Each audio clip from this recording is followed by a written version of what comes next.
बिस्मिल्लाहिर्रहमानिर्रहीम। Hello everyone, I am doctor Tanveer Arshad Chaudhary. जैसा कि हमारे तमाम व्यूअर्स जानते हैं कि हमने हमेशा लोगों को एजुकेट करने की कोशिश की है। अपने व्यूअर्स को हमेशा जो है वो प्रोफेशनलिज्म के ऊपर रहते हुए अपने क्लिनिकल एक्सपीरियंस उनके साथ शेयर किए हैं। और हमेशा जो नई से नई बीमारी हमें पता चलता है या लोगों के जो सवाल जवाब होते हैं हमारे क्लिनिकल ट्रायल में, तो हम कोशिश करते हैं उन्हीं को अपने वीलॉग में कन्वर्ट करें और अपने व्यूअर्स को जो है वो एजुकेट करें और उनके नॉलेज को अपडेट रखें। आज का हमारा मौजू ये होगा कि पेन मैनेजमेंट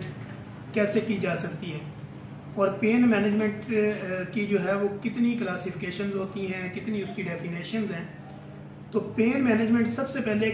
पहले तो वो पेन जो कि कॉमनली हर दूसरे तीसरे बंदे में पाया जाता है, बच्चों में भी, बड़ों में भी, एल्डर्स में भी, मेल फीमेल, तो वो है टेम्परेचर का पेन। मसलन कोई भी बंदा जो है वो उसका एक दरमियाना जो नॉर्मल एक टेम्परेचर की हद है, जो उसका मुकर्रर करदा एक पैमाना है, वो 98.5 या 99 पॉइंट जो है ये फॉरेन डिग्री सेंटीग्रेड है, जो कि हमने इसको इस पैमाने को मेडिकल जो कम्युनिटी है उन्होंने इसका एक पैमाना मुकर्रर किया है, एक मेजरमेंट की। इससे ऊपर जब आपकी बॉडी का दर्जा हरारत बढ़ता है या आपकी बॉडी का टेम्परेचर बढ़ता है, आपकी इम्यूनिटी कंप्रोमाइज होती है या आपके मसल्स के अंदर वीकनेस पैदा होती है या मसल्स में जो है वो क्रैम्प पड़ते हैं या वहां से आपको शिवरिंग होती है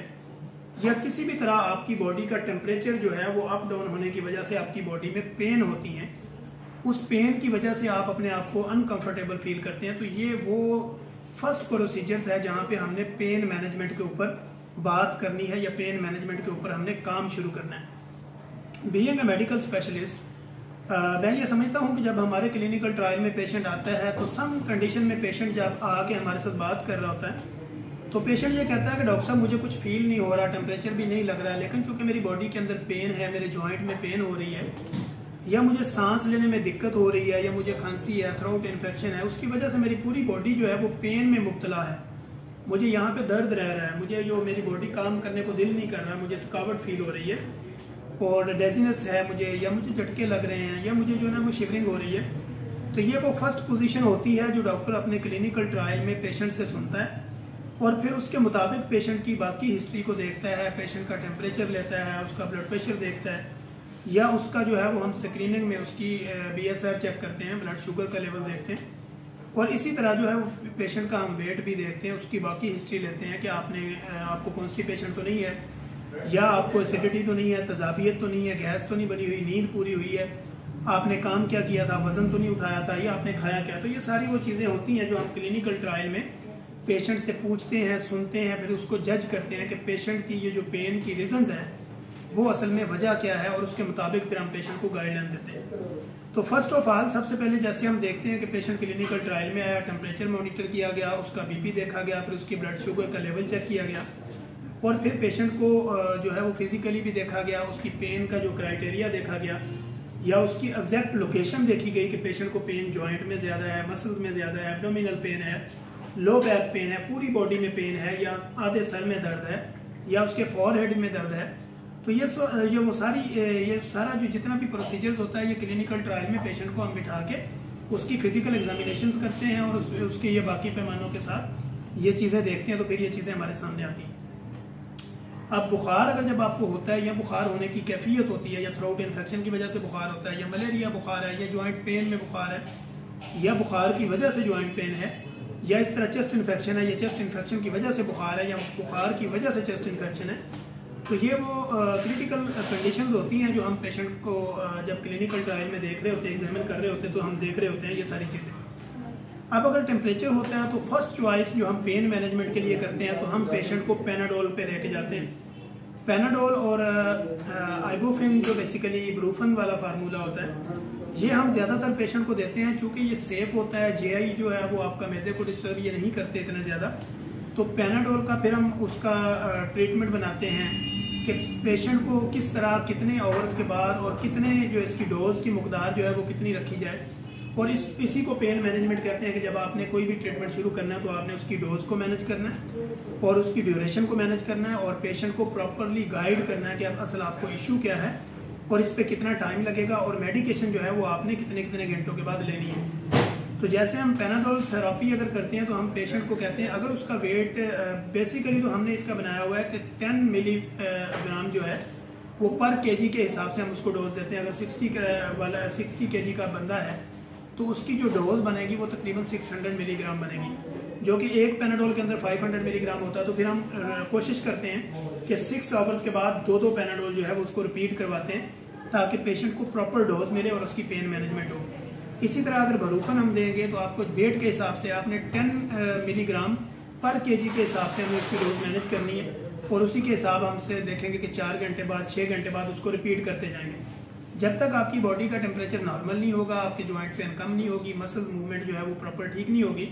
तो डोज मैनेजमेंट इसी तरह 72 आवर्स के लिए हम देंगे,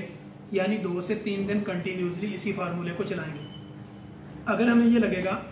कि पेशेंट को साथ इसके कोई और इन्फेक्शन है तो हम उस इन्फेक्शन को दूर करने के लिए फिर उसको एंटीबायोटिक का यूज भी करते हैं। और एंटीबायोटिक का कोई भी यूज जो है वो कम से कम 3 दिन है, फिर उससे आगे 5 है, फिर 7 है,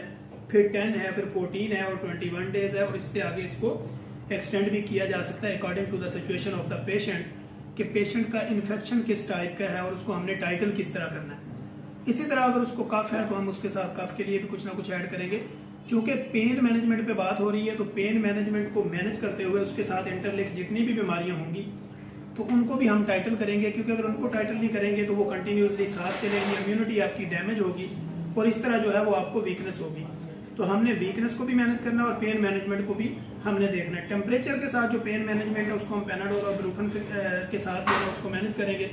अगर इसके अलावा उसकी ज्वाइंट पेन है या कंटिन्यूसली ज्वाइंट का इशू है, उसकी वो प्रोसेस है, या इसके अलावा और भी कोई रेमेटोइड है या इस तरह कोई आर्थराइटिस है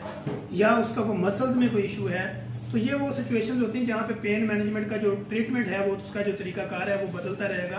क्योंकि पेशेंट की कंडीशन को देखते हुए हम उसको चेंजिंग करते रहेंगे। उसमें फिर और पेन किलर्स आ जाती हैं जिसमें डिक्लोफेनेक सोडियम है, डिक्लोफेनेक पोटाशियम है, टोरिकोक्स है। इसी तरह आगे बेशुमार फार्मूले हैं जिसमें ऑरफेनाडीन वगैरह, मेफेनमिक एसिड वगैरह, कॉन्स्टेंट टाइप, ये सारी मेडिकेशन जो है वो हम डिपेंड करता है पेशेंट की कंडीशन के ऊपर, कि जब पेशेंट आपके सामने बैठा हुआ उसकी फिजिकली मेंटली उसकी कंडीशन क्या है, उसकी सिचुएशंस क्या है, उसके मुताबिक फिर हमने इसको पेन मैनेजमेंट के थ्रू इसको हमने प्रॉपर मेडिकेशन करनी होती है। और मेडिकेशन के साथ साथ हमने उसकी फिजिकली मूवमेंट भी बढ़ानी होती है, उसकी डाइट को भी चेंज करवाना होता है, उसकी लाइफ मॉडिफिकेशन करनी होती है ताकि प्रॉपर जो है वो पेन मैनेजमेंट को कंट्रोल में किया जा सके। आज का हमारा इस वीलॉग बनाने का पर्पज ये था कि जैसे आपने देखा होगा कि पैनाडोल ब्रूफन का बेदरेग इस्तेमाल होता है, डोज मैनेजमेंट ना होने की वजह से पेशेंट 8-10 दिन से पैनाडोल या ब्रूफन खा रहा होता है घरों में,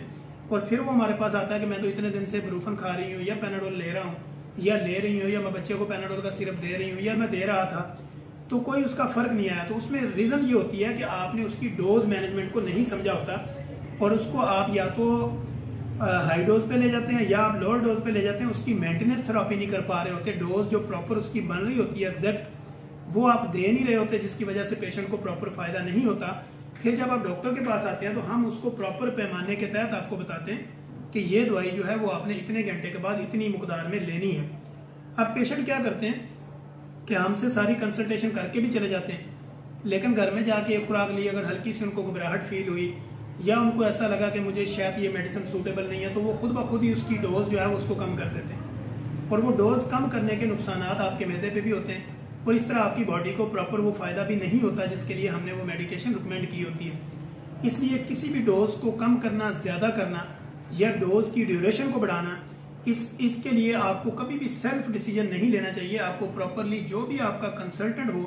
जो भी आपका फैमिली फिजिशियन जो भी आपका रिलायबल डॉक्टर हो, जहां पे भी आपकी अप्रोच हो, तो आप प्रॉपर उनको अपना मसला बताएं, प्रॉपर कंसल्टेशन करें, फिर उसकी डोज मैनेजमेंट करवाएं ताकि आपकी पेन को मैनेज किया जा सके। तो हम इंशाल्लाह कोशिश करेंगे कि अपने नेक्स्ट एपिसोड के अंदर एक नई इन्फॉर्मेटिव वीडियो के साथ दोबारा आप लोगों के लिए हाजिर होंगे। तब तक के लिए इजाजत दीजिए। अल्लाह हाफिज।